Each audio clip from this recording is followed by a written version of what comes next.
सिन्दूरारुणविग्रह त्रिनयना माणिक्यमौलिस्फुरत् तारानायकशेखरां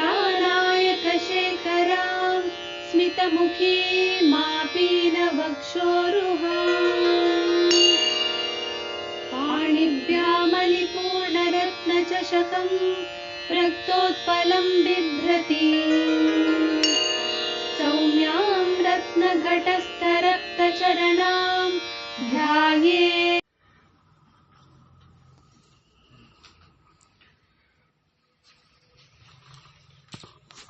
ಕೇವಲ ಕಣ್ಣು ಮುಚ್ಚಿ ಕಣ್ಣು ತೆರೆಯುವಂತೆ ಲೀಲಾಜಾಲವಾಗಿ ಸೃಷ್ಟಿ ಸ್ಥಿತಿಗಳನ್ನು ಮಾಡುವಂಥ ತಾಯಿ ತನ್ನ ಕಣ್ಣುಗಳನ್ನು ಮುಚ್ಚುವುದರೊಳಗೆ ಲಯವನ್ನೂ ಕೂಡ ಮಾಡ್ತಾಳೆ.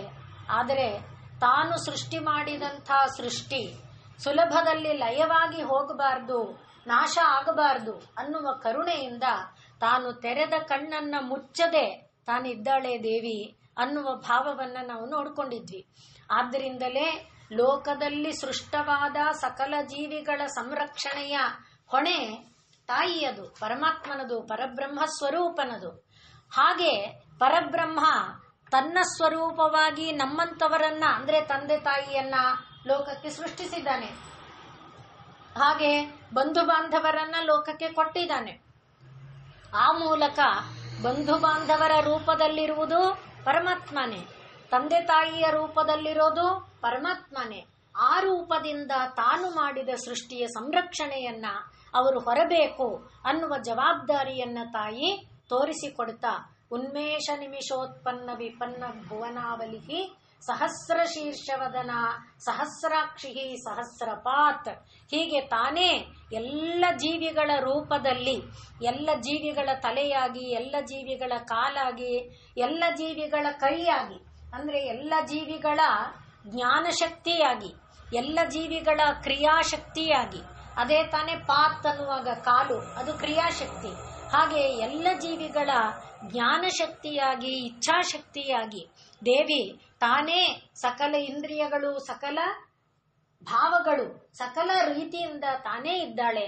ಹಾಗಾಗಿ ಯಾವ ಯಾವ ಜೀವಿಗಳ ತಲೆ ಇದೆಯೋ, ಯಾವ ಯಾವ ಜೀವಿಗಳ ಭಾವ ಇದೆಯೋ, ಯಾವ ಯಾವ ಜೀವಿಗಳ ಮನ ಇದೆಯೋ, ಬುದ್ಧಿ ಇದೆಯೋ, ಯಾವ ಯಾವ ಜೀವಿಗಳ ಜ್ಞಾನೇಂದ್ರಿಯ ಕರ್ಮೇಂದ್ರಿಯಗಳಿದೆಯೋ ಆ ಎಲ್ಲ ರೂಪದಲ್ಲಿ ದೇವಿನೇ ಇದ್ದಾಳೆ ಅನ್ನುವ ಸರ್ವಭಾವವನ್ನು ನಾವು ಭಾವಿಸಿಕೊಳ್ಳಬೇಕು. ಅದನ್ನೇ ಭಾನುಮಂಡಲ ವಿದ್ಯಾ ಅನ್ನುವುದಾಗಿ ನಾವು ಹೇಳ್ತಾ ಇರೋದ್ರಿಂದ ಸೂರ್ಯ ಹೇಗೆ ಎಲ್ಲ ಲೋಕವನ್ನ ತನ್ನ ಕಿರಣಗಳಿಂದ ವ್ಯಾಪಿಸ್ತಾನೆ, ಇವರು ನನ್ನವರು ಇವರು ಬೇರೆಯವರು ಅನ್ನುವ ಭೇದ ಮಾಡೋಲ್ಲ. ಸಾಹುಕಾರನ ಮನೆ ಮೇಲೆ, ರಾಜನ ಮನೆ ಮೇಲೆ ಬೆಳಕು ಬೀರಿದಂತೆಯೇ ಒಂದು ಗುಡಿಸಲ ಮೇಲೂ ಕೂಡ ಬೆಳಕನ್ನು ಬೀರ್ತಾನೆ. ಒಬ್ಬ ಕಳ್ಳನ ಮನೆಗೂ ಬೆಳಕು ಕೊಡ್ತಾನೆ, ಒಬ್ಬ ಸಜ್ಜನನ ಮನೆಗೂ ಬೆಳಕನ್ನು ಕೊಡ್ತಾನೆ. ಆ ರೀತಿಯಲ್ಲಿ ದೇವಿಗೆ ಈ ಭೇದ ಭಾವಗಳೆಂಬುದು ಇಲ್ಲ.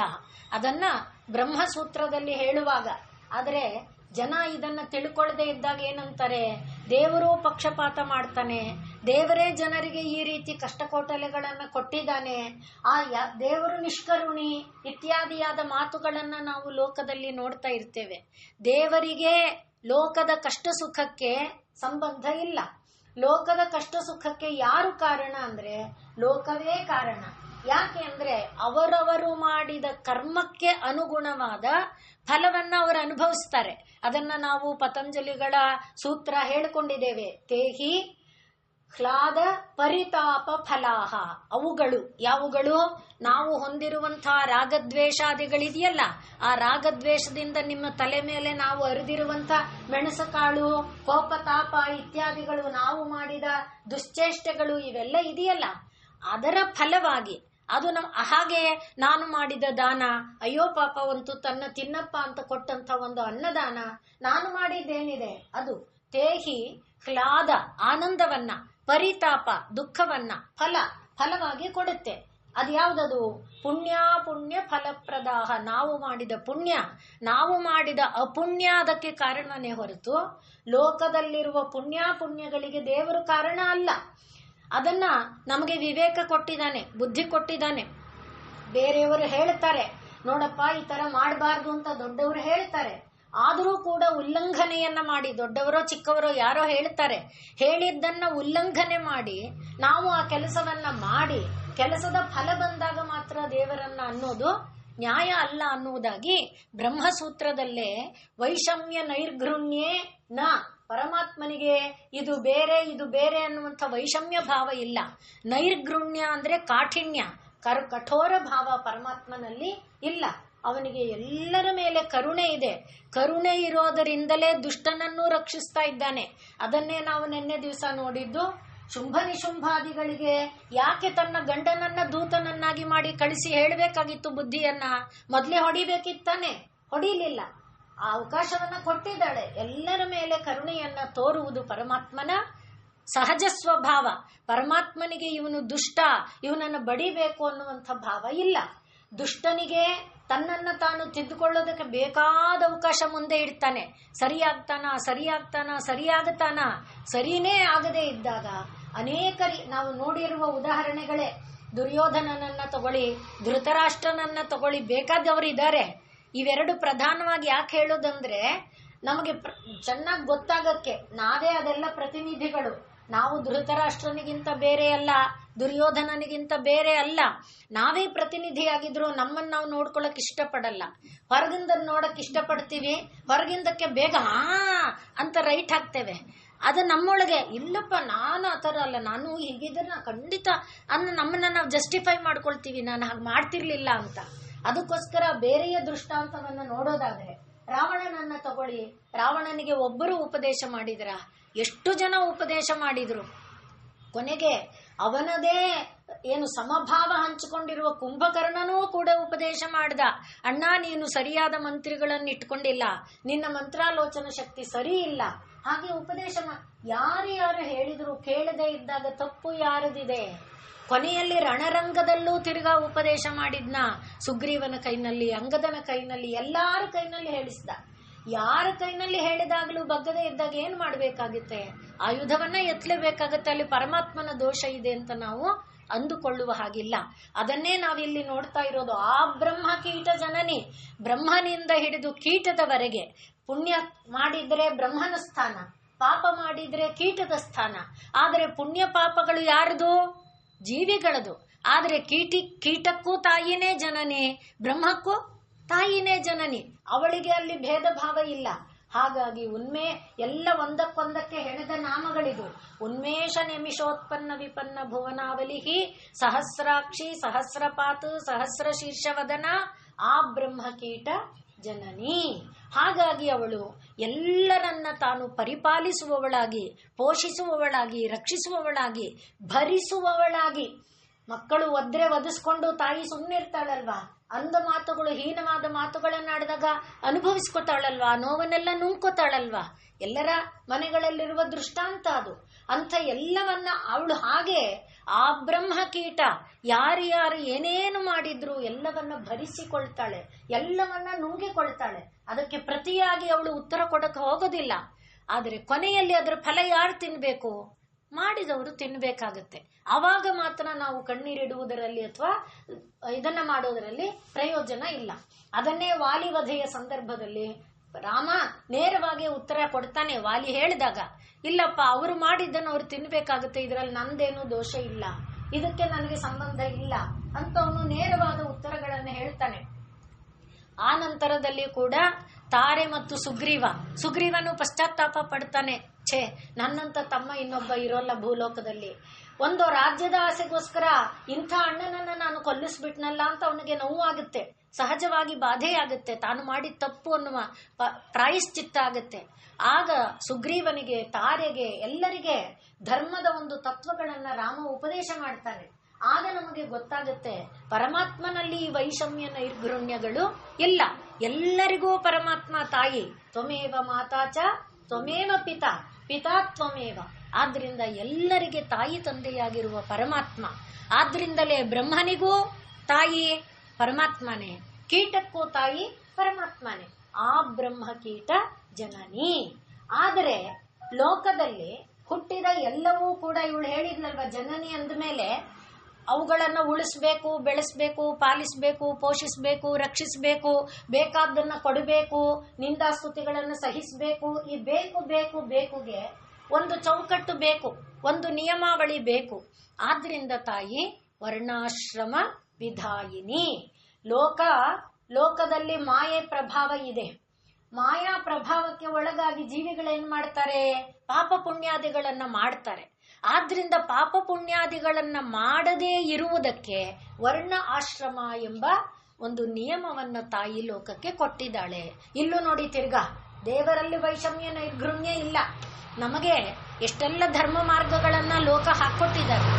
ನಮ್ಮ ಪರಂಪರೆಯಲ್ಲಿ ನಮ್ಮನ್ನೇ ಇವತ್ತು ನಾವು ನೋಡ್ಕೊಂಡ್ರೆ ನಮ್ಮ ತಾಯಿ ಮಾಡ್ತಾ ಇದ್ದಂಥ ಎಷ್ಟು ಆಚಾರ ವಿಚಾರ ಅನುಷ್ಠಾನಗಳನ್ನ ನಾವು ಪರಿಪಾಲಿಸ್ತಾ ಇದ್ದೇವೆ. ನಮಗೆ ವಿಧಿ ಇಲ್ಲ, ಯಾಕೆಂದ್ರೆ ನಮ್ಮ ಮಕ್ಕಳು ಮಾಡಲ್ಲ, ನಮ್ಮ ಮೊಮ್ಮಕ್ಕಳು ಕೇಳಲ್ಲ. ಆದ್ರಿಂದ ನಾವು ನಮ್ಮ ತಾಯಿ ಮಾಡ್ತಾ ಇದ್ದಿದ್ದು ಮಾಡ್ತಿಲ್ಲ. ನಮ್ಮ ತಾಯಿಯವರು ಅವರ ತಾಯಿಯವರು ಮಾಡ್ತಾ ಇದ್ದಿದ್ದನ್ನ ನಮ್ಮ ತಾಯಿ ಇಷ್ಟೆಲ್ಲ ಮಾಡ್ತಿದ್ರು, ನನಗೆ ಇಷ್ಟು ಮಾಡಕ್ಕಾಗತ್ತೆ ಅಂತ ನಮ್ಮ ತಾಯಿಯವರು ಹೇಳೋ ಮಾತು ನಮ್ ಕಿವಿಲಿದೆ ತಾನೆ. ಅಂದ್ರೆ ಪರಂಪರೆಯಲ್ಲಿ ಧರ್ಮವನ್ನ ಏನು ಚೌಕಟ್ಟು ಹಾಕಿ ಕೊಟ್ಟಿದ್ದಾಳೆ ತಾಯಿ, ಅದನ್ನ ಕಳ್ಕೊಳ್ತಾ ನಾವು ಬಂದಿದ್ದೇವೆ. ಆ ಧರ್ಮ ಮಾರ್ಗವನ್ನ ಕೊಟ್ಟಿರುವುದು ಯಾತಕ್ಕೆ? ಈಗ ಹೇಳಿದಂತ ಎಲ್ಲ ಸಹಸ್ರಾಕ್ಷಿಯಾಗಿ, ಸಹಸ್ರ ಶೀರ್ಷ ವದನೆಯಾಗಿ, ಸಹಸ್ರಪಾತಾಗಿ, ಎಲ್ಲ ಜ್ಞಾನವಾಗಿ, ಎಲ್ಲ ಶಕ್ತಿಯಾಗಿ, ಎಲ್ಲ ಯುಕ್ತಿಯಾಗಿ, ಎಲ್ಲ ಜೀವಗಳ ಎಲ್ಲಾ ರೂಪದ ಅನುಭವವಾಗಿ ನಿಂತಿರುವ ತಾಯಿಯನ್ನ ಗಮನಿಸಿ ಆಕೆಗೆ ನಮಿಸಿ. ಆದ್ದರಿಂದಲೇ ಲೋಕಕ್ಕೆ ಪರಮಾತ್ಮ 5 ವಿಧವಾದ ಯಜ್ಞವನ್ನ ಕೊಟ್ಟಿದ್ದಾನೆ. ಸಹಯಜ್ಞ ಪ್ರಜಾ ಸೃಷ್ಟ್ವಾ ಪುರೋವಾಚ ಪ್ರಜಾಪತಿ ಅನೇನ ಪ್ರಸವಿಷ್ಯಧ್ವಂ. ಇದರಿಂದ ಸಮೃದ್ಧರಾಗಿರಪ್ಪ, ಇದರಿಂದ ಸುಖವಾಗಿ ಬದುಕಿರಪ್ಪ ಅಂತ 5 ಯಜ್ಞ ಕೊಟ್ಟಿದ್ದಾನೆ. ಇವತ್ತು ನಾವು ಯಾವ ಯಜ್ಞ ಪರಿಪಾಲಿಸ್ತಾ ಇದ್ದೇವೆ? ಆದ್ರಿಂದ ಈ ಪಂಚಯಜ್ಞಗಳನ್ನ ಲೋಕಕ್ಕೆ ಕೊಟ್ಟಾಗ ನಾವು ಹೇಳ್ತಿರೋದು, ದೇವರನ್ನ ನಿಂದಿಸುವಾಗ ನಮ್ಮ ನಾಲಿಗೆಯಲ್ಲಿ ಯೋಚನೆ ಬರಬೇಕು. ಜಿಹ್ರೇತಿ ಮೇ ಜಿಹ್ವಾ, ನಮ್ಮ ನಾಲಿಗೆ ನಾಚಬೇಕು. ಯಾಕೆ ಅಂದ್ರೆ ಇಷ್ಟೆಲ್ಲ ಕೊಟ್ಟು ಪರಮಾತ್ಮ ಲೋಕಕ್ಕೆ ಚೆನ್ನಾಗಿ ಬದುಕಿರಪ್ಪ ಅಂತ ಕೊಟ್ಟಾಗ, ಚೆನ್ನಾಗಿ ಬದುಕುವ ಮಾರ್ಗವನ್ನ ಬಿಟ್ಟು ನಡೆದು ಆಮೇಲೆ ದೇವರನ್ನ ಅನ್ನುವುದರಲ್ಲಿ ಅರ್ಥ ಇಲ್ಲ. ಆ ರೀತಿಯಲ್ಲಿ ಈ ಪರಮಾತ್ಮ ಅನೇನ ಪ್ರಸವಿಷ್ಯಧ್ವಂ ಏಷವೋ ಅಸ್ತು ಇಷ್ಟ ಕಾಮ ಧುಕ್ ಅಂದಿದ್ದಾನೆ. ಇದು ನೀವು ಬೇಡಿದ್ದನ್ನ ಕೊಡುವಂಥದ್ದಾಗತ್ತೆ. ಯಾವುದು? ಈ ಪಂಚಯಜ್ಞ ರೂಪ. ಅದೇ ವರ್ಣಾಶ್ರಮ ವಿಧಾಯಿನಿ, ಅದಕ್ಕಿಂತ ಬೇರೆ ಏನಲ್ಲ.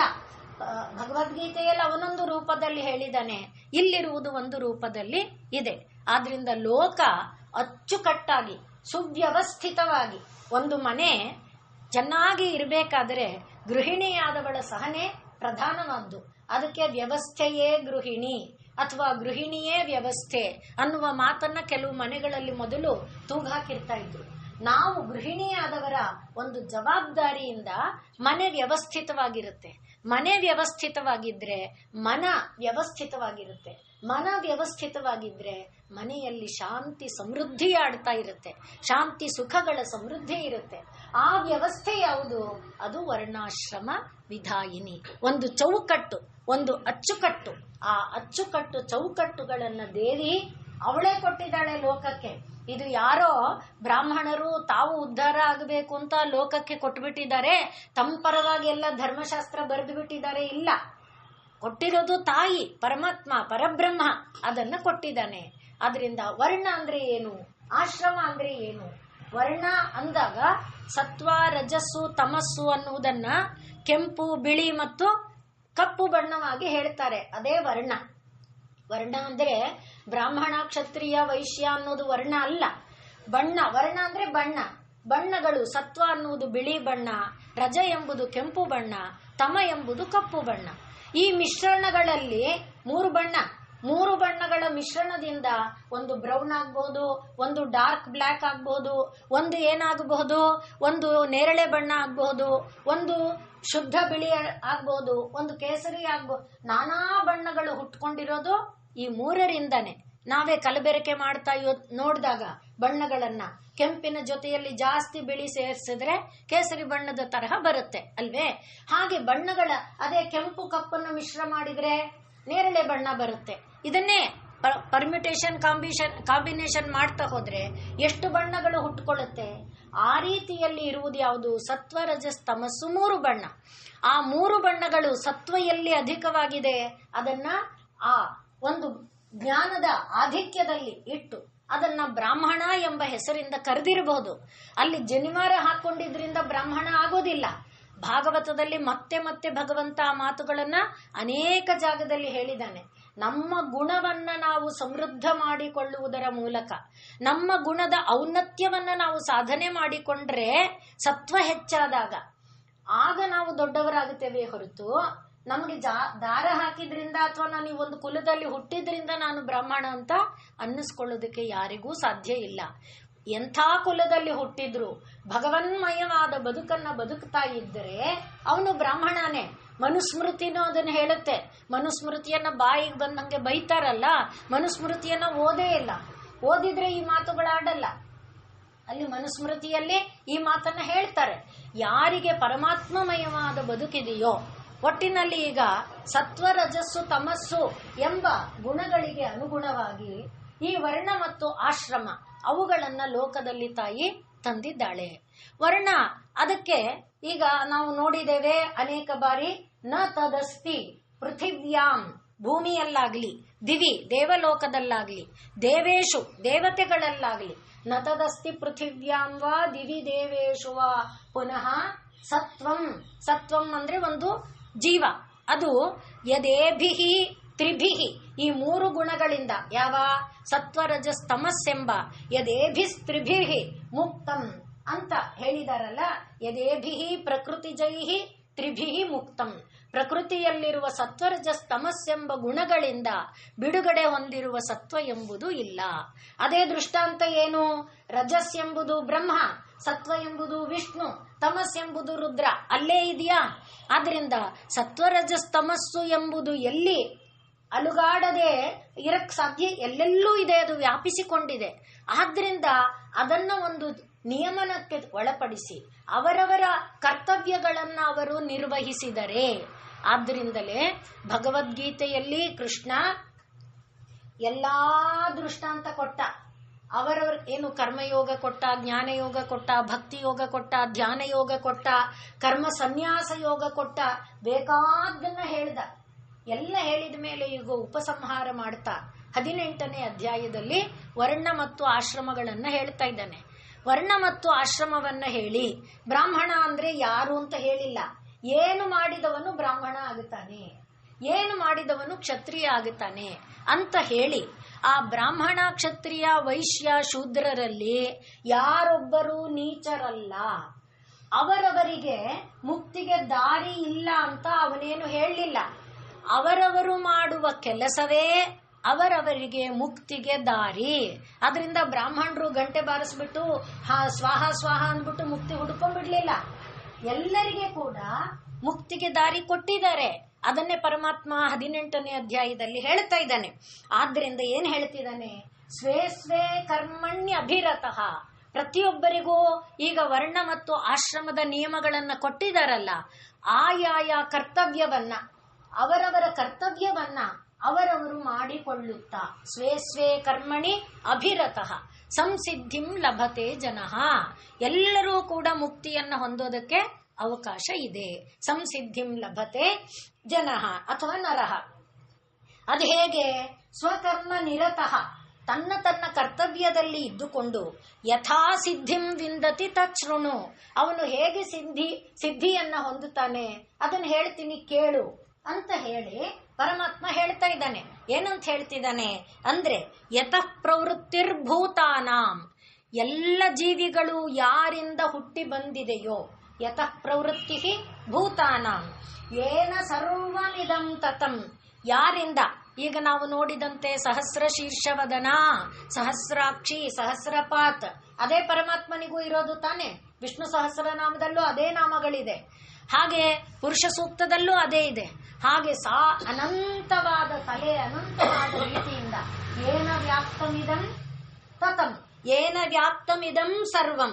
ಆದ್ರಿಂದ ಸ್ವಕರ್ಮಣ ಅಂಥವನನ್ನ, ಸ್ವಕರ್ಮಣ ನಾನು ಮಾಡುವ ಕೆಲಸದಿಂದ ತಂ ಅಭ್ಯರ್ಚ್ಯ ಯಾರು ಏನ ಸರ್ವಮಿದಂ ತತಂ ಯತಃ ಪ್ರವೃತ್ತಿರ್ಭೂತಾನಾಂ, ಯಾರಿಂದ ಎಲ್ಲ ಜೀವಿಗಳು ಹುಟ್ಟಿ ಬಂದಿದೆಯೋ, ಎಲ್ಲಾ ಜೀವಿಗಳೊಳಗೆ ಯಾರು ತುಂಬಿಕೊಂಡಿದ್ದಾನೋ ಅವನನ್ನು ಸ್ವಕರ್ಮಣ, ನಮ್ಮ ನಮ್ಮ ಕೆಲಸದಿಂದ, ಆದ್ರಿಂದ ಬ್ರಾಹ್ಮಣ ಮಾಡುವ ಕೆಲಸದಿಂದ ಬ್ರಾಹ್ಮಣನಿಗೆ ಮುಕ್ತಿ, ವೈಶ್ಯ ಮಾಡುವ ಕೆಲಸದಿಂದ ವೈಶ್ಯನಿಗೆ ಮುಕ್ತಿ, ಅಲ್ಲಿ ಅವನು ನಿಯತ್ತಾಗಿರಬೇಕು, ನ್ಯಾಯಬದ್ಧನಾಗಿರಬೇಕು.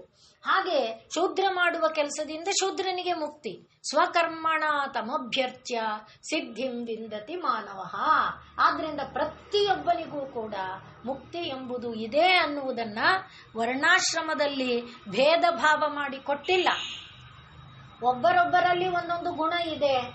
ಯಾಕೆ ಅಂದ್ರೆ ಅದು ಮಾಯೆಯಾಗಿ ಸೃಷ್ಟಿಯಾಗಿದೆ. ನಾವು ಹೇಳಿದ ಈ 3 ಬಣ್ಣಗಳ ಬೆರಕೆಯಲ್ಲಿ ಒಬ್ಬೊಬ್ಬರದೊಂದೊಂದು ಸ್ವಭಾವ.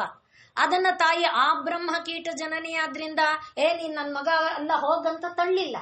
ನಿನಗೂ ದಾರಿ ಇದೆಯಪ್ಪ, ನೀನ್ ನಿನ್ ಕೆಲಸವನ್ನ ಮಾಡು. ಆದ್ದರಿಂದ ಹಾಗೆ ಕೆಲಸವನ್ನ ಮಾಡೋದರೆ ಇರಿದ್ರೆ ಅನ್ನುವುದಕ್ಕೆ ಸ್ವಲ್ಪ ಹೆದರಿಕೆಯನ್ನ ಕೊಡೋದಕ್ಕೋಸ್ಕರ ಧರ್ಮಶಾಸ್ತ್ರಗಳು ಬಂತು, ಪುರಾಣಗಳು ಬಂತು. ಹೀಗ್ ಮಾಡದೇ ಇದ್ರೆ ನಿನ್ಗಂತ ಪಾಪ ಬರುತ್ತೆ, ಹೀಗ್ ಮಾಡದೇ ಇದ್ರೆ ನಿನ್ಗಿಂತ ಪಾಪ ಬರುತ್ತೆ, ಅಂದ್ರೆ ಹಾಗಾದ್ರೂ ಒಳ್ಳೆ ಕೆಲಸ ಮಾಡ್ಲಿ ಅಂತ. ಅದಕ್ಕೆ ಶಾಸ್ತ್ರಗಳಲ್ಲಿ ಮತ್ತೆ ಹೇಳಿದ್ರು, ಈ ರೀತಿ ಮಾಡೋಂಥವ್ರ ಜೊತೆ ಹೋಗ್ಬೇಡ ಅಂತ. ಹೋಗ್ಬೇಡ ಅನ್ನೋ ಉದ್ದೇಶ ಏನು? ಅವನು ಪಾಪಿ ಅಂತಲ್ಲ, ಅವನ ಗುಣ ನಿನ್ನೊಳಗೆ ಬಂದು ನೀನೂ ಪಾಪಿಯ ದಾರಿಯನ್ನ ಹಿಡಿದೀಯೇ ಅನ್ನೋದಷ್ಟೇ. ಅವನನ್ನ ದೂರ ಮಾಡುವನ್ನುವ ಅರ್ಥದಲ್ಲಿ ಹೇಳಿಲ್ಲ. ಹಾಗೆ ಮಾಡಿದಾಗಲಾದರೂ 2 ಕಾರಣ. ಅವನಲ್ಲಿ ನಾನು ಧರ್ಮ ಮಾರ್ಗದಲ್ಲಿ ಇರ್ಬೇಕಪ್ಪ, ನೋಡು ನನ್ನನ್ನು ಯಾರೂ ಮಾತಾಡಿಸ್ತಾ ಇಲ್ಲ, ನೋಡು ನನ್ನ ಸಂಘ ಯಾರೂ ಮಾಡ್ತಾ ಇಲ್ಲ ಅನ್ನುವ ಒಂದು ಕಾರಣದಿಂದಾದ್ರೂ ಅವನು ಧರ್ಮ ಮಾರ್ಗಕ್ಕೆ ಬರ್ತಾನೆ. ಅದಕ್ಕೋಸ್ಕರ ಶಾಸ್ತ್ರಗಳು ಪುರಾಣಗಳು ಆ ಮಾತುಗಳನ್ನ ಹೇಳಿದ್ರೆ, ಪುರಾಣಗಳು ತಪ್ಪು ದಾರಿಯನ್ನ ಹೇಳಿದೆ ಅಂತ ಅರ್ಥ ಅಲ್ಲ. ಅವು ಯಾವ ದೃಷ್ಟಿಯಿಂದ ಕೊಟ್ಟಿದೆ ಅದನ್ನು ನಾವು ಪರಿಗ್ರಹಿಸಬೇಕಾಗತ್ತೆ. ಅದಕ್ಕೆ ಅನೇಕ ದೃಷ್ಟಾಂತಗಳನ್ನ ಕೊಡ್ತಾರೆ. ಆ ರೀತಿಯಲ್ಲಿ ತಾಯಿ ವರ್ಣಾಶ್ರಮವನ್ನ ಲೋಕಕ್ಕೆ ಕೊಟ್ಟು ತಾನು ಮಾಡಿದ ಸೃಷ್ಟಿ ಸುಭದ್ರವಾಗಿರೋಕೆ ಮಾಡಿದಾಳೆ, ನಾಶ ಆಗಕ್ಕೆ ಮಾಡಿಲ್ಲ. ಸುಭದ್ರವಾಗಿರುವುದಕ್ಕೆ, ಸುರಕ್ಷಿತವಾಗಿರುವುದಕ್ಕೆ, ಸುಮಂಗಲಕರವಾಗಿರುವುದಕ್ಕೆ, ಸುಪುಷ್ಟವಾಗಿರುವುದಕ್ಕೆ, ಸುಯೋಗ್ಯವಾಗಿರುವುದಕ್ಕೆ ತಾಯಿ ಈ ವರ್ಣಾಶ್ರಮವನ್ನ ಕೊಟ್ಟಿದ್ದಾಳೆ. ಅದನ್ನೇ ಗೀತಾಚಾರ್ಯ ಈ ಮಾತುಗಳಲ್ಲಿ ಹೇಳಿದ್ದಾನೆ. ಸ್ವಕರ್ಮಣ ತಮಭ್ಯರ್ಚ್ಯ ಸಿದ್ಧಿಂ ವಿಂದತಿ ಮಾನವ. ಅವರವರ ಕೆಲಸವನ್ನ ಅವರು ಶ್ರದ್ಧಾನಿಷ್ಠೆಯಿಂದ ಮಾಡಿದ್ರೆ ಸಾಕು. ಆದ್ರಿಂದ ಒಬ್ಬ ಕಳ್ಳತನದ ಕೆಲಸವನ್ನ ಶ್ರದ್ಧಾನಿಷ್ಠೆಯಿಂದ ಮಾಡಿದರೆ, ಅದೇ ನಾವು ಕಥೆ ನೋಡಿದ್ದೇವೆ ನೋಡಿ. ಒಬ್ರು ಹರಿಕಥೆ ಹೇಳ್ತಾ ಇದ್ದಾಗ ಒಬ್ಬ ಕಳ್ಳ ದಾರಿಯಲ್ಲಿ ಹೋಗ್ತಾ ಇದ್ದ. ಕೃಷ್ಣನಿಗೆ ಯಶೋದೆ ಅಮ್ಮ ಏನೇನೆಲ್ಲ ಆಭರಣ ತೊಡಿಸ್ತಾ ಇದ್ಲು ಅಂತ ಹರಿಕಥೆಯಲ್ಲಿ ಅವ್ರು ಹೇಳ್ತಾ ಇದ್ರು. ಯಶೋದೆ ಅವನಿಗೆ ಕಿರೀಟ ಹಾಕದ್ಲು, ತೋಳ್ಬಂದಿ ಹಾಕದ್ಲು, ಚಿನ್ನದ ಉಡಿದಾರ ಹಾಕದ್ಲು, ಕಾಲ್ಗೆಜ್ಜೆ ಹಾಕದ್ಲು. ಆ ಗೆಜ್ಜೆನಲ್ಲಿ ಇಂತಿಂತದೆಲ್ಲ ಇತ್ತು, ಮಾವಿನ ಇದಿತ್ತು, ಅದೆಲ್ಲ ಹಾಡುಗಳಲ್ಲೂ ಇದೆ. ಹಾಗೆ ಸೊಂಟದೊಳಗೆ ಇದ್ದ ಉಡಿದಾರದಲ್ಲಿ ಅಷ್ಟೆಲ್ಲ ವಜ್ರ ಇತ್ತು, ಏನೇನೋ ವರ್ಣನೆ ಮಾಡ್ತಾ ಇದ್ದಾರೆ. ದಾರಿಯಲ್ಲಿ ಹೋಗ್ತಾ ಇದ್ದವನು ಕಿವಿ ಚುರುಕಾಯ್ತು. ಎಂಥ ಪಟ್ಟು ಸಿಕ್ತಿವತ್ತು, ಆ ಹುಡುಗನೊಂದು ಹಿಡಿದು ಬಿಟ್ರೆ ಸಾಕಲ್ಲ, ಇನ್ ಜೀವನದಲ್ಲಿ ನಾ ಕಳ್ತನ ಮಾಡದೇ ಬೇಕಿಲ್ಲ ಅನ್ನುವಷ್ಟು ಆನಂದ ಅವನಿಗೆ. ಅವನು ಎಲ್ಲಿ ಸಿಕ್ತಾನೋ ಹುಡುಕ್ಬೇಕಲ್ಲ ಅಂತ ಅವನೀಗ ಸುಮ್ಮನೆ ನಿಂತ್ಕೊಂಡ ಒಂದ್ ಕಡೆಯಲ್ಲಿ. ಹರಿಕತೆ ಮಾಡಿ ಮುಗಿಸ್ತಾ ಇದ್ದಂಥವ್ರು ಬಂದ್ರು. ಅವರು ಹರಿಕತೆ ಮುಗಿಸಿ ತಟ್ಟೆ ಕಾಸು ಏನಿತ್ತು ಅದನ್ನೆಲ್ಲ ತಗೊಂಡು ಬರ್ತಾ ಇದ್ದಾರೆ. ಸೊ ಒಬ್ಬರೇ ಆಗೋವರೆಗೆ ಸುಮ್ಮನೆ ಬಂದ, ಎಲ್ಲೆಲ್ಲೋ ಮುಸ್ಕೊಂಡು. ಅವರು ಒಬ್ಬರೇ ಆದಾಗ ಬಂದು ಅವ್ರ ಪಕ್ಕ ನಿಂತ್ಕೊಂಡ. ಏನಪ್ಪ ಏನಿಲ್ಲ, ನಾನು ನಿಮ್ಗೇನು ಮಾಡಲ್ಲ. ನೀವು ಆ ಹುಡುಗನ್ನ ಹೇಳ್ತಿದ್ರಲ್ಲ, ಅವ್ರ ಅಮ್ಮ ಅಲಂಕಾರ ಮಾಡ್ತಾ ಇದ್ದ ಹುಡುಗನ್ನ, ಆ ಹುಡುಗ ಎಲ್ಲಿ ಸಿಗ್ತಾನೆ ಹೇಳ್ಬಿಡಿ ಸಾಕು, ನಾನು ನಿಮ್ಗೆ ಏನು ಮಾಡಲ್ಲ, ನಿಮ್ದು ಯಾವುದನ್ನು ನಾನು ಮುಟ್ಟೋದಿಲ್ಲ. ಎಂತ ಪ್ರಾಮಾಣಿಕತೆ ನೋಡಿ. ಆಗ ಅವರು ತಪ್ಪಿಸ್ಕೊಳ್ಬೇಕಲ್ಲ. ನೋಡಪ್ಪ ಆ ನದಿ ಇದೆಯಲ್ಲ, ಆ ನದಿ ಹತ್ರ ಒಂದ್ ಮರ ಇದೆಯಲ್ಲ, ಆ ಮರದ ಹತ್ರ ಅವನು ಬರ್ತಾನೆ, ಕೊಳಲು ಊದ್ತಾ ಇರ್ತಾನೆ, ಅಲ್ಲೇ ಇರ್ತಾನೆ ಅವನು ಹಸು ಕರುಗಳನ್ನೆಲ್ಲ ಕರ್ಕೊಂಡ್ ಬರ್ತಾನೆ ಅಂತ ತಪ್ಪಿಸ್ಕೊಳ್ಳಕ್ಕೆ ಯಾವುದೋ ಅಲ್ಲಿ ಆ ಊರ ಹತ್ರ ಹರಿಯೋ ನದಿ, ಆ ನದಿ ಹತ್ರ ಮರ ಅವ್ರು ನೋಡಿದ್ದನ್ನ ಹೇಳಿದ್ರು. ಸಾಕು ನಂಗೆ, ನಾ ಇನ್ನೇನು ಮಾಡಲ್ಲ ಅಂದ್ಬಿಟ್ಟು ಹೊರಟ. ಈಗ ಅವನು ಯಾವಾಗ ಬರ್ತಾನೆ? ಬೆಳಗಿನ ಜಾವಕ್ಕೆ ಬರಬಹುದು. ಅದಕ್ಕೆ ಇವನು ರಾತ್ರಿ ಹೇಗೆ ನಿದ್ದೆ ಮಾಡಿದ್ನೋ ಏನ್ ಮಾಡಿದ್ನೋ, ಸೂರ್ಯೋದಯಕ್ಕೆ ಮುಂಚೆ ತಾನಲ್ಲಿ ಹೋಗ್ಬೇಕು ಅಂತ. ಯಾಕೆಂದ್ರೆ ಬೇರೆಯವ್ರು ಬರೋಕ್ ಮುಂಚೆ ಹೋಗ್ಬೇಕಲ್ಲ. ಹಾಗಾಗಿ ಸೂರ್ಯೋದಯಕ್ಕೆ ಮುಂಚೆ ಹೋದ, ಆ ನದಿ ಹತ್ರ ಹೋದ. ಆ ಹರಿಕಥಾದಾಸರು ಹೇಳಿದಂತ ಮರದ ಹತ್ರ ಕಾಯ್ತಾನೆ ಇದ್ದಾನೆ. ಬೆಳಗಿನ ಕೆಂಪು ಸೂರ್ಯ ಬಂದ, ಇನ್ನು ಬರ್ತಾನೆ ಅಂತ ಬರ್ಲಿಲ್ಲ. ಹಾಗೆ ಸೂರ್ಯ ಸ್ವಲ್ಪ ಮೇಲ್ ಬರ್ತಿದ್ದಾನೆ, ಇಲ್ಲಿ ಬಂದ, ಅಲ್ಲಿ ಬಂದ, ಅಲ್ಲಿ ಬಂದ, ಅಲ್ಲಿ ಬಂದ, ಕಣ್ಣು ಹುಡುಕ್ತಾ ಇದೆ ಅವನನ್ನ, ಬಂದ ಬಂದ ಬಂದ ಅಂತ. ಮನಸ್ಸು ನೋಡಿ ಹೇಗೆ ಪರಮಾತ್ಮನೊಳಗೆ ಏಕಾಗ್ರ ಆಗುತ್ತಾ ಇದೆ ಆ ರೂಪದಲ್ಲಿ. ಕಳ್ಳತನದಿಂದೇ ಇರಬಹುದು, ಅಲ್ಲೇ ಅವನ ಮನಸ್ಸು ಆ ಪರಮಾತ್ಮನಲ್ಲಿ ಏಕಾಗ್ರ ಆಗುತ್ತಾ ಇರುವುದರಿಂದ ಏನಾಯ್ತು, ಬೆಳಗಿನಿಂದ ಮಧ್ಯಾಹ್ನದವರೆಗೆ ಎಲ್ಲಾದ್ರೂ ಎಲೆ ಶಬ್ದ ಕೇಳಿ ಬಂದ, ಎಲ್ಲೋ ಕೊಳಲ್ನ ಕೇಳಿಸ್ತು. ಹಾಗೆ ಕಾಯ್ತಾ ಇದೆ ಅವನ ಹೃದಯ, ಬರಲೇ ಇಲ್ಲ. ಈಗ ಮಧ್ಯಾಹ್ನ ಕಳೆದು ಸಂಜೆ ಮೂಡುವಂತ ಹೊತ್ತು ಬಂದಾಗ, ಇವತ್ತು ಹರಿಕಥಾ ದಾಸರಿಗೆ ಬಿಡಿಸ್ತೀನಿ ಗ್ರಹಚಾರ, ಸುಮ್ಮನೆ ಬಿಡೋದಿಲ್ಲ ನಾನು. ಸೊ ನನಗೆ ಸುಳ್ಳು ಹೇಳಿದ್ದಾರೆ ಇವರು, ಅವರೇ ಎಲ್ಲ ಒಡವೆ ಕದ್ಕೊಳ್ಳೋ ಯೋಚನೆ ಮಾಡಿರ್ಬೇಕು, ನಾನೇನ್ ಸುಮ್ಮನೆ ಬಿಡೋದಿಲ್ಲ ಇವತ್ತು ಅಂತ ಅವನು ಯೋಚನೆ ಮಾಡ್ತಾ ನನಗೆ ಮೋಸ ಮಾಡಿದ್ದಾರೆ ಅನ್ನುವಾಗ, ಗೋಪಾಲ ಕೃಷ್ಣ ನೀನ್ ಬರ್ದೇ ಇದ್ರೆ ಇವತ್ತೇನಿಲ್ಲ ನೋಡ್ಕೋ, ನಾನ್ ಹರಿಕಥಾ ದಾಸರನ್ನು ಬಿಡೋದಿಲ್ಲ ಅಂತ ಅವನು ಜೋರಾಗಿ ಕಿರಿಚಿದ. ಆಗ ಎಲ್ಲಿಂದನೋ ಜಣ ಗೆಜ್ಜೆ ಶಬ್ದ ಕೇಳಿಸ್ತು, ಎಲ್ಲಿಂದನೋ ಗಲಗಲಗಲ ಇದು ಕೇಳಿತು. ಹಾಗೆ ಕೊಳಲನಾದನು ಕೇಳಿತು. ಗಮನ ಇಟ್ಟು ಆಲಿಸ್ತಾ ಇದ್ದಾನೆ ಅವನು. ಕಣ್ಣು ಗಮನ ಕೊಡೋಕ್ಕೋಸ್ಕರ ಕಣ್ಣು ಮುಚ್ಚಿದ್ದಾನೆ. ನೋಡಪ್ಪ ನಾ ಬಂದಿದ್ದೀನಿ, ನನ್ ಒಡವೆ ಇಲ್ಲ ತಗೋ, ನಿಂಗ್ ನನ್ ಒಡವೆ ತಾನೇ ಬೇಕು ಅಂತ ಕೂಗಿದ್ ಕೇಳಿಸ್ತು. ಕಣ್ಣು ತೆರೆದು ನೋಡ್ತಾನೆ, ಜಗ ಜಗ ಜಗ ಜಗ ಹೊಳೆಯುವ ಆಭರಣಗಳ ರಾಶಿಯಿಂದ ತುಂಬಿದ ಪುಟ್ಟು ಕಂದ ನಿಂತಿದೆ. ಅವನಿಗೆ ಒಂದು ಕ್ಷಣಕ್ಕೆ ಮಂತ್ರಮುಗ್ಧನಾದ. ಆದ್ರೂ ಹೊಟ್ಟೆಪಾಡು, ಮತ್ತೆ ಇನ್ನು ಜನ್ಮದಲ್ಲಿ ಕಳ್ಳತನ ಮಾಡದೇ ಇರೋ ಅವಕಾಶ ತಪ್ಪೋಗ್ಬಿಡುತ್ತಲ್ಲ, ಅದ್ ತಪ್ಪಿಸ್ಕೋಬಾರ್ದು. ಅದಕ್ಕೇನ್ ಮಾಡ್ದ, ಪಟ ಪಟ ಪಟ ಪಟ ಅಂತ ತಕೊಂಡ. ಯಾವುದೋ ಒಂದೆರಡನ್ನ ಬಿಟ್ಟಿದ್ದ. ಕೃಷ್ಣನೇ ಆ ಕಾಲಿಂದ ಅದನ್ನು ತೆಗೆದು ತಗೋ, ಇದು ತಗೋ ಅಂತ ಹೇಳಿ ಕೊಟ್ಟ. ಈಗ ಎಲ್ಲವನ್ನ ಗಂಟು ಕಟ್ಕೊಂಡು ಇವನು ಹೊರಟವನು ಎಷ್ಟು ಪ್ರಾಮಾಣಿಕತೆ ಅನ್ನುವುದಕ್ಕೆ ಹರಿಕಥಾದಾಸರು ಕಥೆ ಮುಗಿಸುವಲ್ಲಿಯವರೆಗೆ ಕಾಯ್ತಾ ಇದ್ದ. ಕಥೆ ಮುಗಿಸಿದ ಮೇಲೆ ಮತ್ತೆ ಅವರು ಬೆನ್ನ ಹಿಂದೆ ಬಂದ. ಇವರಿಗೆ ಭಯ, ಇವತ್ತು ಏನ್ ಮಾಡ್ತಾನೋ ಅವನು. ಕೃಷ್ಣ ಅಂತೂ ಸಿಕ್ಕಿರಕ್ ಸಾಧ್ಯ ಇಲ್ಲ, ಯಾಕೆ ಅಂದ್ರೆ ಅವ್ರಿಗೆ ವಿಶ್ವಾಸ ಇರ್ಲಿಲ್ಲ ಪಾಪ, ಕತೆ ಹೇಳ್ತಿದ್ದಾರೆ. ಆದ್ರಿಂದ ಅವನಿಗೆ ಸಿಕ್ಕಿರಕ್ ಸಾಧ್ಯ ಇಲ್ಲ, ಇವತ್ತು ನನ್ನ ಬಡ್ದು ಬಿಡ್ತಾನೆ ಅಥವಾ ನನ್ನ ಹತ್ರ ಇರೋದೆಲ್ಲ ಕಸ್ಕೋತಾನೆ ಅನ್ನೋ ಭಯದಿಂದ ಹೆಜ್ಜೆ ಹಾಕ್ತಾ ಇದ್ದಾರೆ. ಅವ್ರಿಗೆ ಗೊತ್ತಾಗ್ತಿದೆ. ಆದ್ರೆ ಅವರು ಮನೆ ಮುಟ್ಟೋವರೆಗೆ ಇವನೇನು ಮಾಡ್ಲಿಲ್ಲ. ಮನೆ ಒಳಗೆ ಹೋದ ಮೇಲೆ ಪಟ್ಟಂತ ಇವನು ಒಳಗೋದ. ಎಲ್ಲಿ ಬಾಗಿಲು ಹಾಕ್ಬಿಡ್ತಾರೋ, ಬಾಗಿಲು ಹಾಕಿದ ಮೇಲೆ ಭಯ ಪಡಬೇಡಿ ಅಂತ ಬಟ್ಟೆ ತೆಗೆದ. ನೋಡಿ, ಈ ಒಡವೆಗಳಲ್ಲಿ ಇದೇ ಒಡವೆಗಳಲ್ವಾ ನೀವು ವರ್ಣನೆ ಮಾಡಿದ್ದು? ನೀವು ಅವ್ರ ಅಮ್ಮಂಗೆ ಇದೆಲ್ಲ ಹಾಕಿದ್ರು, ಅಮ್ಮ ಮಗುಗೆ ಇದೆಲ್ಲ ಹಾಕಿದ್ರು ಅಂತ ನೀವು ಹೇಳಿದ್ರಲ್ಲ, ಇದೇ ಒಡವೆ ತಾನೆ? ಇದರಲ್ಲಿ ಯಾವ ಒಡವೆ ನಿಮಗ್ ಬೇಕೋ ನೀವು ತಗೊಳ್ಳಿ. ಇದು ಅಂದ್ರೆ ಕಳ್ಳತನದಲ್ಲಿರುವಂತ ಪ್ರಾಮಾಣಿಕತೆ, ಪರಮಾತ್ಮ ಹೇಗೆ ಅದಕ್ಕೆ ಒಲಿತಾನೆ ಅನ್ನುವುದು. ಮತ್ತೆ ಕಳ್ಳತನವಾದರೂ ಅನುಕ್ಷಣ ಒಂದೇ ಒಂದು ಗಳಿಗೆ ಬಿಡದೆ ಆ ಕೃಷ್ಣ ಬಂದ ಬಂದ ಬಂದ ಬಂದ ಬಂದ ಶಬ್ದ ಶಬ್ದ ಆ ಭಾವ ತುಂಬಿದೆ ನೋಡಿ. ಹೃದಯದ ತುಂಬ ಪರಮಾತ್ಮ ಭಾವ. ಆ ಹೃದಯದ ತುಂಬಿದ ಪರಮಾತ್ಮ ಭಾವ ಒಂದು ಕ್ಷಣ ಆದರೆ ಸಾಕು, ಪರಮಾತ್ಮ ಸಾಕ್ಷಾತ್ಕಾರ ಆಗುತ್ತೆ. ಇವನು ಬೆಳಗಿನಿಂದ ಸಾಯಂಕಾಲದವರೆಗೂ ಅದೇ ಭಾವ ತುಂಬಿಕೊಂಡಿದ್ದಾನಲ್ಲ. ಗೋಪಸ್ತ್ರೀಯರ ತತ್ವನೇ ಅದು. ಗೋಪೀಂದ್ರೇನು, ಗೋ ಇಂದ್ರಿಯಗಳಿಂದ ಭಗವನ್ನಾಮವನ್ನ ಪಿಬತಿ ಕುಡಿತಾ ಇರ್ತಾರೆ. ಕಣ್ಣಿಂದ, ಕಿವಿಯಿಂದ, ನಾಲಿಗೆಯಿಂದ, ಎಲ್ಲ ಕಡೆ ಕೃಷ್ಣ ಕೃಷ್ಣ ಕೃಷ್ಣ ಕೃಷ್ಣ. ಅದರಿಂದ ಅದೇ ಭಾವ ಕಳ್ಳನಲ್ಲೂ ಇದ್ದಿದ್ದು. ಆಗ ಇವರಿಗೆ ರೋಮಾಂಚಿತವಾಗಿ ಕಣ್ಣೀರ ಧಾರೆ ಹರಿಯುತ್ತೆ. ನಾನೆಂಥವನು, ನೀನೆಂಥವನು?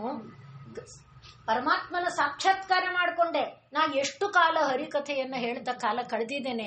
ಪರಮಾತ್ಮನನ್ನ ನಾನು ಕಾಣದೆ ಹೋದಂಥ ದೌರ್ಭಾಗ್ಯವಂತ. ನನಗೆ ಒಡವೆ ಬೇಡಪ್ಪ. ನೀನು ಯಾವ ಪರಮಾತ್ಮನನ್ನ ಕಂಡೆ ಆ ಪರಮಾತ್ಮನನ್ನ ಕಾಣಿಸು ನನಗೆ ಅಂತ ಕಣ್ಣೀರು ಧಾರೆ ಹರಿಸ್ತಾರೆ. ಅಂದ್ರೆ ಹೇಗೆ ಸ್ವೇ ಸ್ವೇ ಕರ್ಮಣ್ಯಭಿರತಃ ಅನ್ನುವುದಕ್ಕೆ. ಹಾಗೆ ಭೀಮೇಶ ಅಥವಾ ಭೀಮಣ್ಣ ಅನ್ನುವುದಾಗಿ ಒಬ್ಬ ಕುಂಬಾರ. ಅವನಿಗೆ ಶ್ರೀನಿವಾಸ ದೇವರ ಮೇಲೆ ವಿಪರೀತವಾದ ಭಕ್ತಿ. ವೆಂಕಟರಮಣನನ್ನ ನೋಡಬೇಕು, ಆದರಿಸಬೇಕು, ಗೌರವಿಸಬೇಕು, ಪ್ರೀತಿಸಬೇಕು ಭಕ್ತಿ. ಅವನಿಗೆ ತಾನು ಒಂದು ದಿವಸ ಮಾಡುವ ಮಡಕೆ ಕುಡಿಕೆ ವ್ಯಾಪಾರ ಸರಿಯಾಗಿ ಆಗ್ಲಿಲ್ಲ ಅಂದ್ರೆ ಮನೆ ನಡೆಯಲ್ಲ. ಅವಂದಿರೋದೇ ಹರುಕಲು ಮುರುಕಲು ಗುಡಿಸಲು. ಅಂಥ ಗುಡಿಸಲು ನಿವಾಸಿಯಾದ ಭೀಮಣ್ಣ ಪ್ರತಿದಿನವೂ ಕೂಡ ನಾನು ಇಂದು ನೋಡ್ಲಿಲ್ಲ ಶ್ರೀನಿವಾಸನನ್ನ. ತಾನೇ ಒಂದು ಶ್ರೀನಿವಾಸನ ದಿವ್ಯ ಮಂಗಳ ಮೂರ್ತಿಯನ್ನ ತನ್ನ ಹೃದಯದಲ್ಲಿ ಪ್ರತಿಷ್ಠಾಪನೆ ಮಾಡಿಕೊಂಡಿದ್ದಾನೆ. ಸದಾ ಅದನ್ನ ನೆನಪಿಸ್ಕೊಳ್ತಾ ಇರ್ತಾನೆ.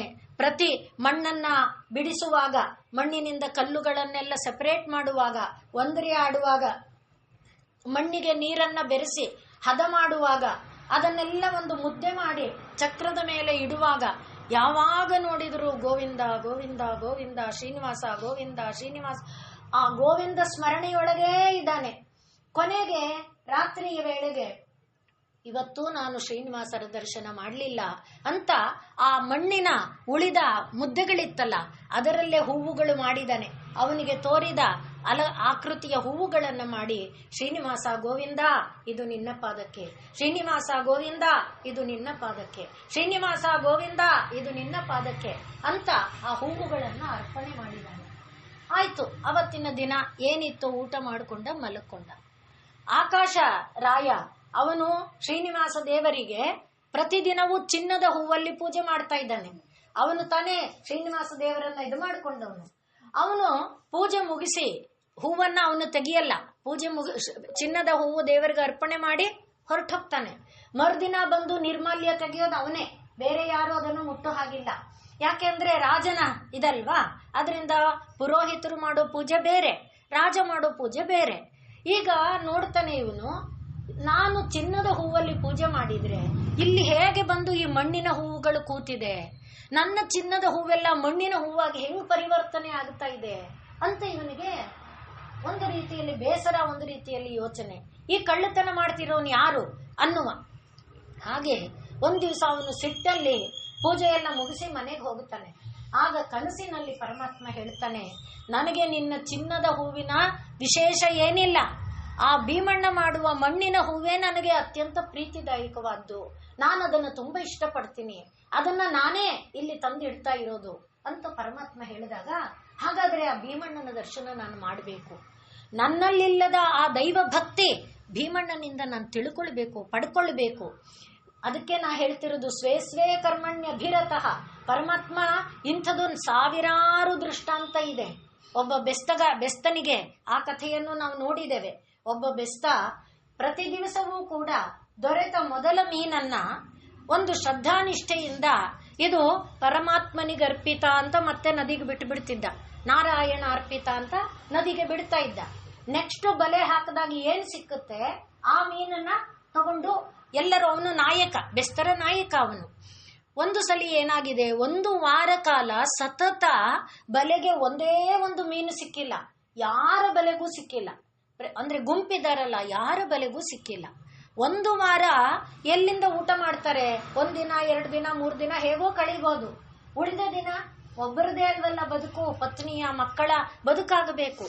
ಈಗ 8ನೆಯ ದಿನ ಇವರು ಬಲೆ ಹಾಕಿದ್ದಾರೆ, ಯಾರ ಬಲೆಗೂ ಏನೂ ಸಿಕ್ಲಿಲ್ಲ. ಬೆಳಗಿನಿಂದ ಒದ್ದಾಡಿದ್ದಾರೆ, ನದಿ ಮಧ್ಯಕ್ಕೆಲ್ಲ ಹೋಗಿದ್ದಾರೆ.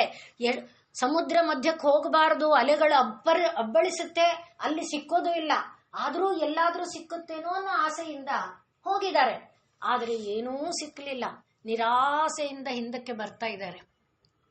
ಮುಸ್ಸಂಜೆಯಾಗುವ ಕಾಲ ಬಂತು. ಇಷ್ಟು ಸಮಯ ಇವನು ನಾಯಕನೂ ಕೂಡ ಪ್ರತಿದಿನದಂತೆ ಅವನು ಬಲೆ ಬೀಸಿದಾನೆ. ಕೊನೆಯಲ್ಲಿ ಒಂದು ದೊಡ್ಡ ಚಿನ್ನದ ಮೀನು ಸಿಕ್ತು. ಅದನ್ನ ತಗೊಂಡ. ಆದ್ರೆ ಪ್ರತಿದಿನದ ನಿಯಮ ಏನು? ಸಿಕ್ಕಿದ ಮೊದಲ ಮೀನನ್ನ ನಾರಾಯಣ ಅರ್ಪಿತ ಅಂತ ಬಿಡಬೇಕು. ಅದು ಅವನ ಧರ್ಮ ಮಾಡ್ಕೊಂಡಿದ್ದಾನೆ. ಎಲ್ಲರೂ ಕೂಕೊಂಡ್ರು, ದಯವಿಟ್ಟು ಬಿಡಬೇಡ, ದಯವಿಟ್ಟು ಬಿಡಬೇಡ, 4 ದಿವಸದಿಂದ ಒದ್ದಾಡ್ತಾ ಇದ್ದೇವೆ, ಆ ಮೀನನ್ನ ಬಿಡಬೇಡ, ಇವತ್ತು ನಾವೆಲ್ಲರೂ ಸಮೃದ್ಧಿಯಾಗಿ ಊಟ ಮಾಡೋಣ, ಆ ಮೀನಿನಿಂದ ಎಲ್ಲರ ದಾರಿದ್ರ್ಯ ಕಳೆದು ಹೋಗ್ಬಿಡುತ್ತೆ, ಬಿಡಬೇಡ ಬಿಡಬೇಡ ಅಂತ ಎಲ್ಲರೂ ಕೂಕೊಂಡ್ರು. ಆದರೆ ಇವನ ಮನಸ್ಸು ವಿಚಲಿತವಾಗಲಿಲ್ಲ. ಅವನ ಮನಸ್ಸಿನಲ್ಲಿ ಇದ್ದ ನಿರ್ಣಯದಿಂದ ಅವನು ಬದಲಾಗಲಿಲ್ಲ. ನಾರಾಯಣ ಅಂತ ಆ ಮೀನನ್ನ ಬಿಟ್ಟು ಬಿಟ್ಟ. ಎಲ್ಲರೂ ತುಂಬಾ ದುಃಖಿತರಾದ್ರು. ಮತ್ತೆ ಬಲೆ ಹಾಕೋ ಸಮಯ ಇಲ್ಲ, ಯಾಕೆಂದ್ರೆ ಕತ್ತಲಾಗ್ತಾ ಬರ್ತಿದೆ. ಖಾಲಿ ಬಲೆಯೊಡನೆ ಎಲ್ಲರೂ ವಾಪಸ್ಸು ಬಂದ್ರು. ಮನೆಗೆ ಬಂದ್ರೆ ಪ್ರತಿಯೊಬ್ಬರ ಮನೆಯಲ್ಲಿ ಸಮೃದ್ಧಿಯಾದ ಊಟ, ಬಿಸಿ ಬಿಸಿ ಹೊಗೆಯಾಡುವ ಊಟ, ಘಮ ಘಮ ಎನ್ನುವಂಥ ಊಟ, ಪ್ರತಿಯೊಬ್ಬರ ಮೈ ಮೇಲೆ ಒಳ್ಳೊಳ್ಳೆ ಬಟ್ಟೆಗಳು, ಮಕ್ಕಳ ಮೇಲೆ, ಹೆಂಡತಿಯರ ಮೇಲೆ ಒಡವೆಗಳು. ಮತ್ತೆ ಯಾರ ಮನೆ ಗುಡಿಸಿಲಾಗಿ ಉಳಿದಿಲ್ಲ. ಎಲ್ಲರ ಮನೆಯೂ ಕೂಡ ಇವತ್ತಿಗೂ ಅವರ ಹೆಸರೇನು ಮರ್ತೋಯ್ತು ನನಗೆ. ಅವನ ಹೆಸರು ಹೇಳಿಕೊಂಡು ಇವತ್ತು ಒಂದು ಉತ್ಸವ ಆಚರಣೆ ಮಾಡ್ತಾರೆ ತಮಿಳುನಾಡಿನಲ್ಲಿ. ಆ ನಾಯಕನ ಹೆಸರು ಹೇಳಿ ಒಂದು ಜಾತ್ರೆ ತರಹ ಮಾಡ್ತಾರೆ. ಆ ರೀತಿ ಅಂದ್ರೆ ಇದು ಸುಳ್ಳಲ್ಲ ಅನ್ನುವುದಕ್ಕೆ ಇವತ್ತಿಗೂ ಅವನ ಹೆಸರಿನಲ್ಲಿ ಒಂದು ಜಾತ್ರೆ ನಡೆಯುತ್ತೆ ಅನ್ನೋದಾದ್ರೆ ಪ್ರತಿಯೊಬ್ಬರ ಮನೆಯಲ್ಲಿ ಸಮೃದ್ಧಿ ಇದೆ. ಸಮೃದ್ಧವಾಗಿ ಆ ಗುಡಿಸಲುಗಳು ಹೋಗಿ ಈಗ ಆ ಜಾಗದಲ್ಲಿ ಮನೆಗಳು ಬಂದಿದೆ. ಸ್ವೇ ಕರ್ಮಣ್ಯಭಿರತಃ ಅನ್ನುವುದಕ್ಕೆ.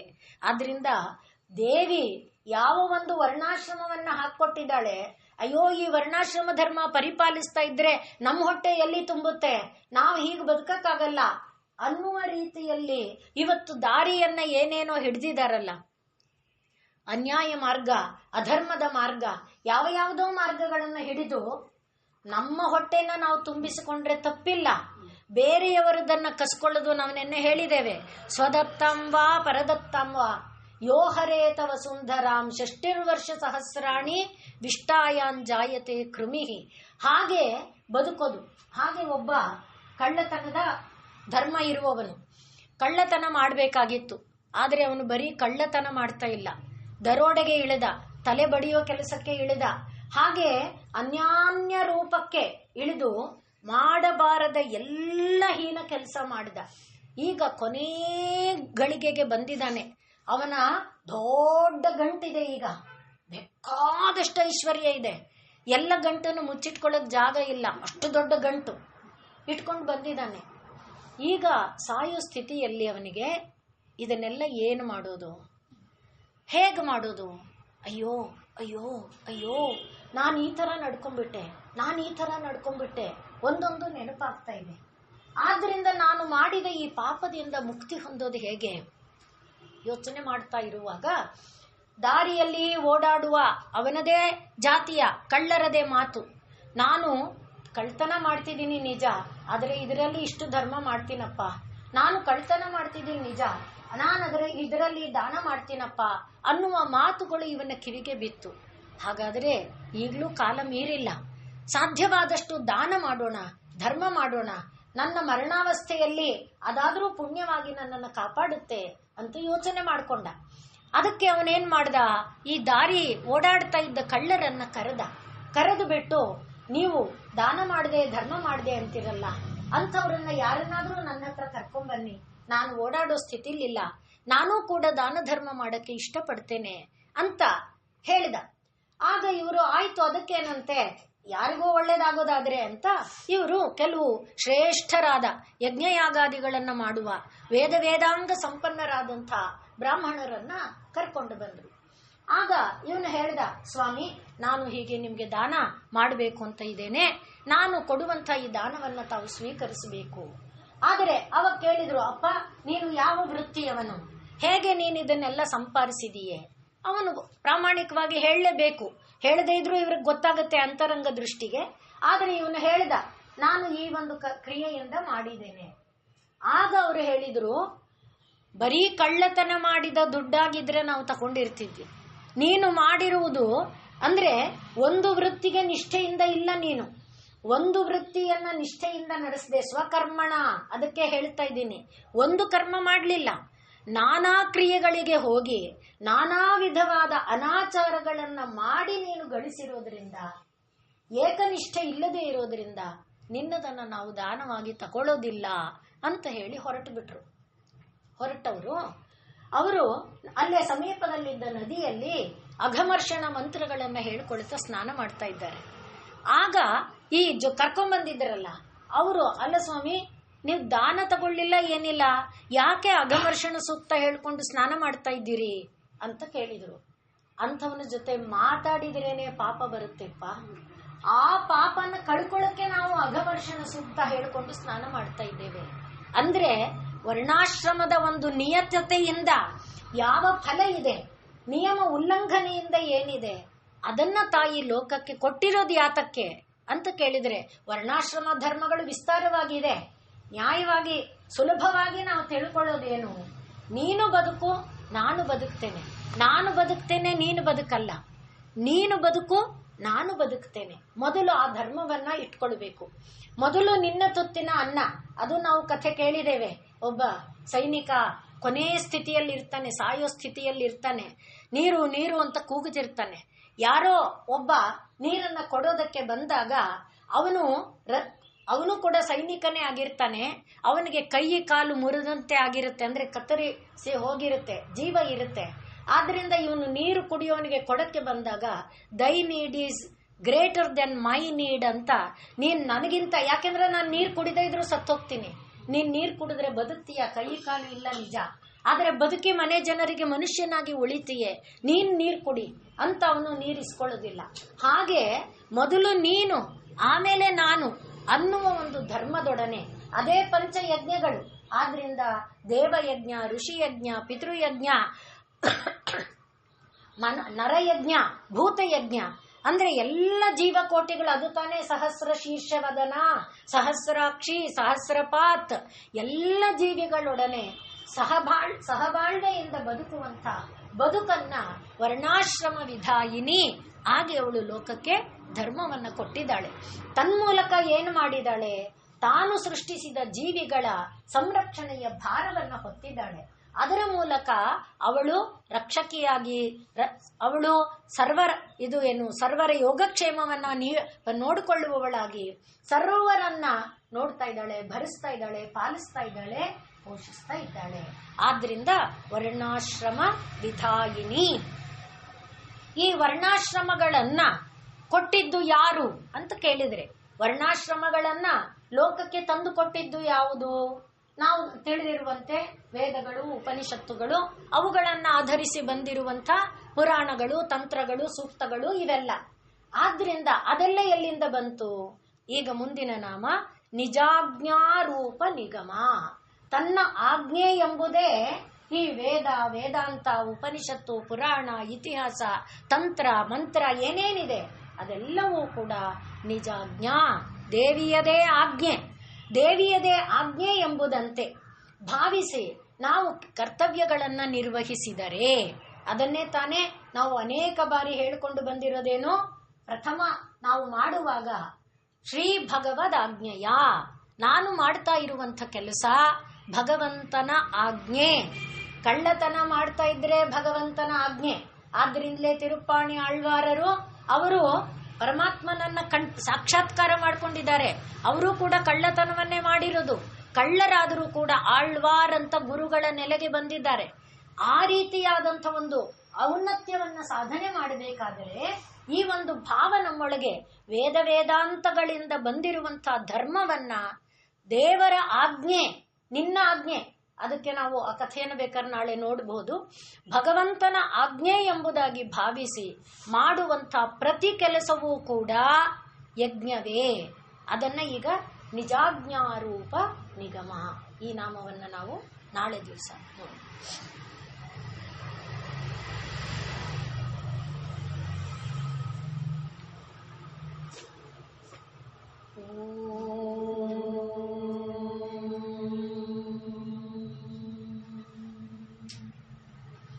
पूर्णमदः पूर्णमिदं पूर्णात् पूर्णमुदच्यते पूर्णस्य पूर्णमादाय पूर्णमेवावशिष्यते. ॐ शान्ति शान्ति शान्तिः. सर्वे भवन्तु सुखिनः, सर्वे सन्तु निरामयाः, सर्वे भद्राणि पश्यन्तु, मा कश्चित् दुःखभाग् भवेत्. हरि ओम्.